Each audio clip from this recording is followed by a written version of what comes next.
সুজি মামার ডাকেই কিন্তু আজকে সকালটা আমার শুরু হয়েছে।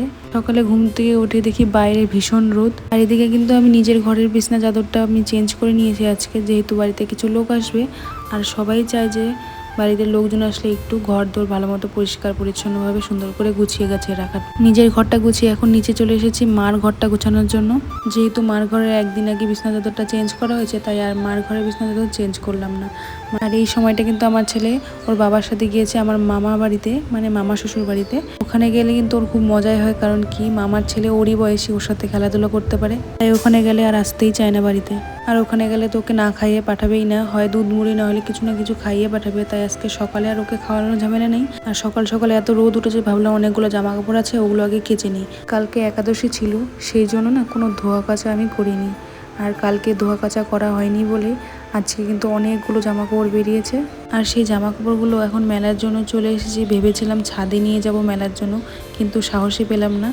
কারণ কি এত রৌদ্র, এত সিঁড়ি বেয়ে যদি এতগুলো জামা কাপড় নিয়ে আমি ছাদে উঠি, তারপরে না মাথা ব্যথা করবে খুব। আমার বেশিক্ষণ রোদ্রে থাকলে খুব মাথা ব্যথা করে, সেই জন্য আর ছাদেই যাইনি। নিচে রশি ছিল সেখানেই মেলে দিয়েছি। তারপর কিন্তু নিজে খেয়ে নিয়েছি। প্রতিদিন দুপুরবেলা ছেলেকে কিন্তু আমি সবজি দিয়ে খিচুড়ি বানিয়ে দিই, কিন্তু আজকে তেমনটা দেবো না। কারণ কি যা রোদ উঠেছে এই গরমে কিন্তু খিচুড়ি খেতে কারোরই ভালো লাগে না, বড়দেরই ভালো লাগে না, আর ওর কী করে ভালো লাগবে। তো ভাবলাম বাড়িতে আম ছিল পাকা, সেই আমগুলোকে কেটে দুধ দিয়ে ভাত দিয়ে আর আম দিয়ে দেবো ভেবেছি। সেই জন্য কিন্তু আমি আমগুলো কেটে নিচ্ছি। আর বাচ্চাদের জন্য কিন্তু আম ভীষণ ভালো।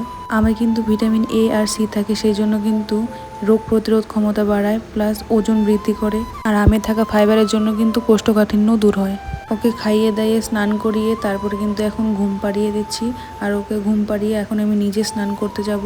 যেহেতু বাড়িতে লোকজন আসবে প্রথমে বললাম, তো সেই জন্য ভাবলাম আজকে একটু শাড়ি পরা যাক। শাড়ি পরতেই হবে এমন কেউ বলেনি, কিন্তু আজকে কেন জানি না ইচ্ছা করলো যে শাড়ি পরি, তাই শাড়ি পরলাম। শাড়ি পরলে কিন্তু প্রত্যেকটা মেয়েকেই খুব সুন্দর দেখায়, তাই না? চলো এবার আসি।